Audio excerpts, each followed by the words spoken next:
Sé que muchos me piden hablar del central de la selección argentina, de las posibilidades, lo intentaré hacer mañana o dentro de unas horas, pero me veo obligado a hacer este video respondiendo un comentario porque quiero demostrar el por qué digo lo que digo de River, el mediocampo y cómo perdió el control de los partidos, poniendo algunos datos, que a veces los datos son engañosos, pero sobre todo imágenes de partidos en donde queda claro por qué River no es lo mismo, que la mayoría de estos partidos en 2020 lo jugó bien, pero no es lo mismo el tipo de juego.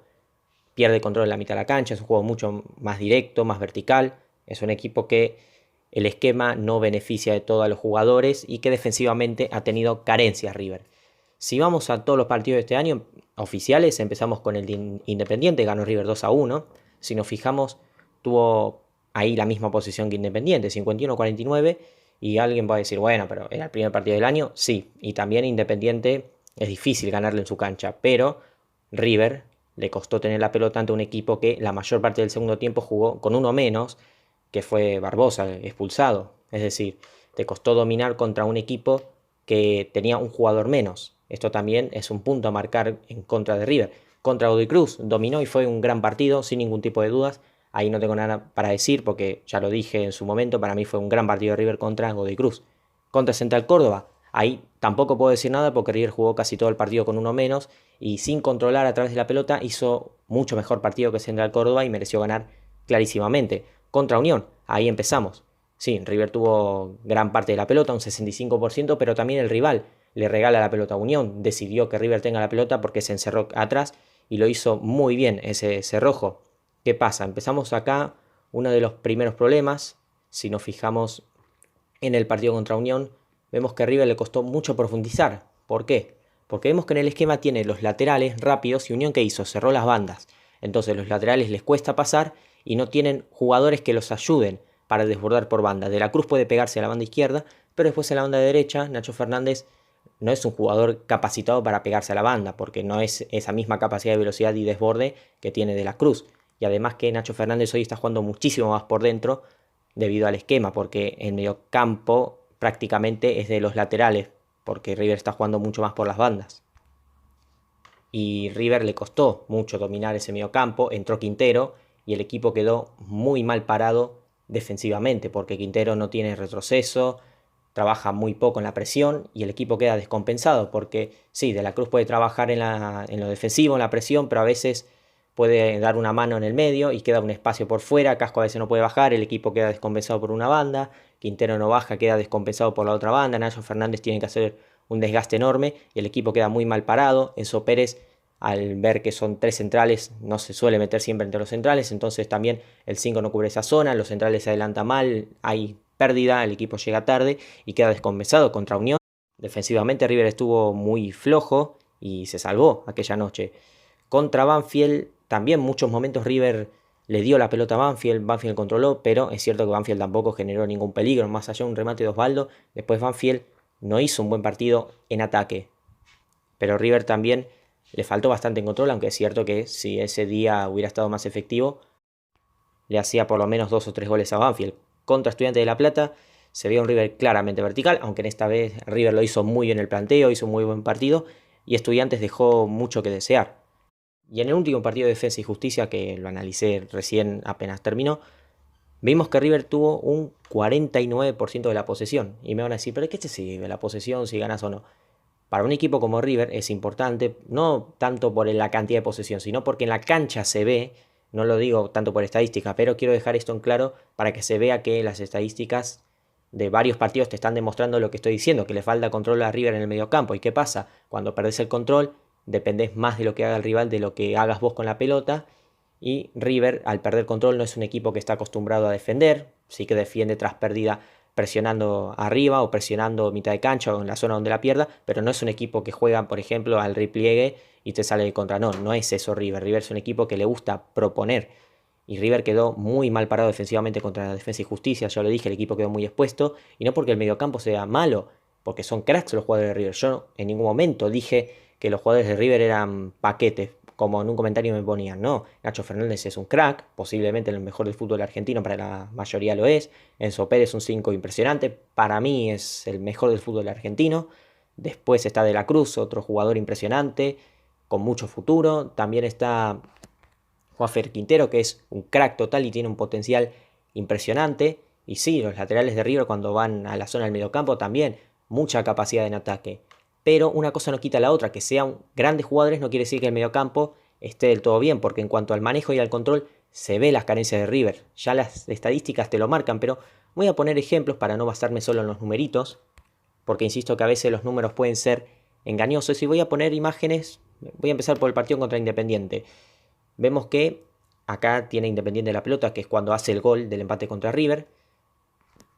Y voy a poner las imágenes así como están, en pausa.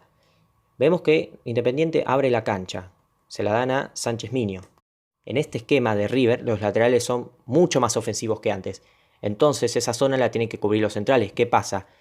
Montiel no cubre la zona, el jugador que está en la parte del interior derecho, Nacho Fernández, tampoco cubre esa zona. El central llega tarde, entonces queda el equipo descompensado defensivamente y es uno de los riesgos del esquema de River, porque además, insisto, River es un equipo ofensivo y con este esquema arriesgado, los jugadores para mí no encajan del todo. De la Cruz en esa posición no encaja del todo. Nacho Fernández tampoco, porque creo que tiene más exigencia defensiva de la que tenía en el 4-4-2. Y al mediocampo, por dentro, le entra mucho más fácil, porque arriba le falta ese jugador que juegue al lado de Enzo Pérez, que corra, que tenga buena calidad y que ataque y defienda en todo el partido. Y pongo este ejemplo Independiente, una jugada que arranca por la banda, Sánchez mismo la devuelve, tira en el centro y cuando tira en el centro a Silvio Romero, el gol de cabeza no lo cuento como la jugada, parte importante de la jugada. Con lo que me quedo es con la jugada posterior al gol.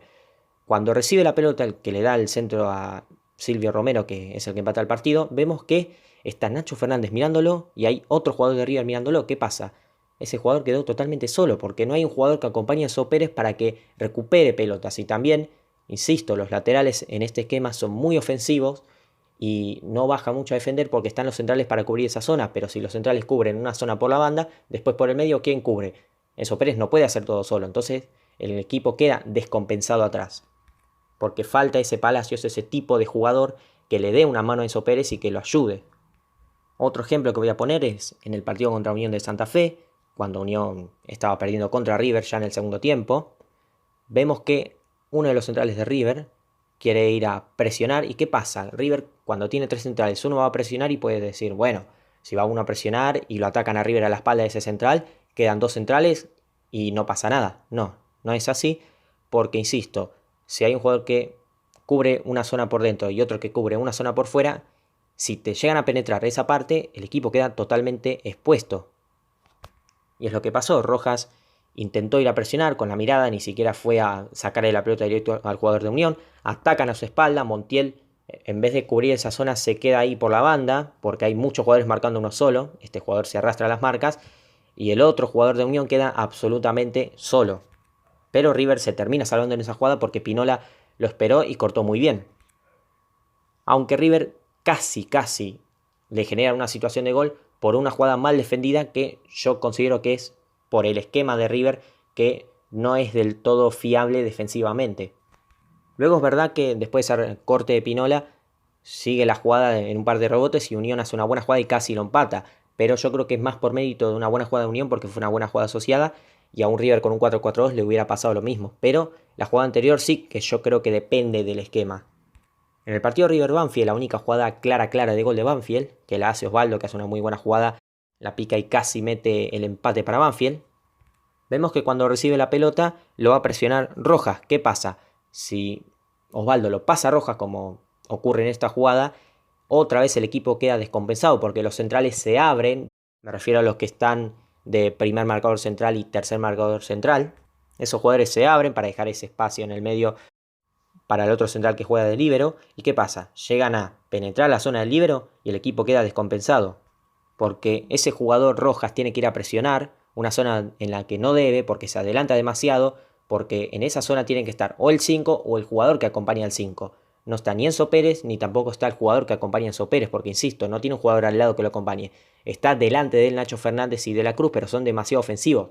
Te ayudan en la presión, pero en cuanto a este tipo de jugadas de orden posicional, no te ayuda. Entonces sí, el equipo queda descompensado porque viene el central, después el lateral tampoco marca esa zona, los otros centrales no están por ahí y el equipo termina quedando descompensado. Es verdad que en ese momento River ya estaba jugando con 4 defensores, pero también es cierto que Osvaldo no tendría que estar siendo marcado por Rojas, tendría que estar siendo marcado o por Enzo Pérez, que es el 5, o por, vamos a poner el nombre, Palacios, supongamos, ¿no? Ese tipo de jugador me refiero, para que no pase esa zona de 3 cuartos de cancha. Para eso está el 5 y el jugador que esté al lado del 5 y que, insisto, no solo tenga una mano defensivamente, sino que tenga aportación en ataque. Y por eso digo lo que digo de que a River le falta ese tipo de jugador. Y se está notando mucho la ausencia de ese jugador tipo Palacios. Porque en esa zona no tendrían que estar los centrales. Los centrales tienen que estar más atrás. En esa zona tiene que estar el 5 y el que lo acompaña al 5. Eso se llama error de posición. Un desorden posicional que es lo que le viene pasando a River en estos partidos. Y por último voy a poner una jugada en el último partido contra Defensa y Justicia. Y en este partido me pueden decir, bueno, pero River ante la desesperación de atacar, obvio que va a quedar expuesto atrás. Esto lo digo porque era cuando el partido ya iba 1-1. Pero ¿qué pasa? En ese momento River ya había perdido el control del partido, insisto, por la organización del mediocampo y cómo está hecho. Y acá vemos que De la Cruz está en esa zona donde no tiene que estar porque De la Cruz, primero que juega mejor estando más a la izquierda. Y segundo, porque tampoco hay nadie marcando en esa zona. ¿Qué pasa? River queda expuesto atrás. Defensa y Justicia tiene un remate y el jugador de Defensa y Justicia está absolutamente solo. Insisto, ahí tiene que estar o el 5 o el jugador que acompaña a ese 5. ¿Qué pasa? Al no tener ese jugador, Gallardo cambia el esquema y el esquema perjudica al equipo defensivamente. Por eso insisto que River pierde el control de los partidos. Y además, si vemos, tenía pase para Mainero y Casco no lo estaba marcando, lo dejó absolutamente solo. Y tampoco Casco recibe esa ayuda ni del central, ni del 5 o de algún mediocampista que llegue desde atrás para dar una mano defensivamente. Porque insisto que este esquema perjudica el posicionamiento defensivo de River. Con esto no estoy diciendo que River va a volver al descenso o una cosa así, no. Digo que son errores que Gallardo tiene que mejorar si quiere que River vuelva a ser un equipo competitivo este año. Para mí River sigue siendo el mejor equipo de Argentina y de América, por mucho de que haya perdido la final de la Libertadores, porque para mí anuló completamente el juego de Flamengo. Y las finales son detalles y River le faltó esos detalles que tuvo Flamengo de meter 2 goles al final. Pero una cosa no quita la otra. Sigue siendo el mejor equipo de América, pero hay errores que no puede cometer un equipo si quiere pelear torneos importantes. Y esto pasa por no tener un jugador tipo Palacios, que hay jugadores, no digo que te va a rendir igual que Palacios, pero hay jugadores, y porque el tipo de esquema no encaja del todo con el tipo de jugadores que hay, insisto, el mediocampo con Enzo Pérez, Nacho Fernández y De la Cruz, esos 3 solos en el mediocampo sin ese jugador tipo Palacios, para mí pierde mucho en cuanto a lo defensivo y en cuanto a la organización de juego y control de pelota. Y en cuanto a lo que mostré, estadísticas y estas jugadas, queda totalmente demostrado que River perdió el control de la pelota en los partidos. Que eso no quiere decir que sí o sí esté jugando peor, más allá del mal partido contra Defensa y Justicia y el mal partido contra Unión. Lo que digo es que River pierde el control y que si le pasa esto contra equipos de mucho más nivel, va a sufrir mucho para ganar los partidos. Y esto no lo digo porque simplemente haya tenido un muy mal partido contra Defensa y Justicia. Yo lo dije desde hace un mes. River va a tener problemas en el mediocampo y los está teniendo. Así que si querés opinar, si querés comentar de este caso, ponelo en los comentarios y yo les mando un saludo a todos y hasta luego.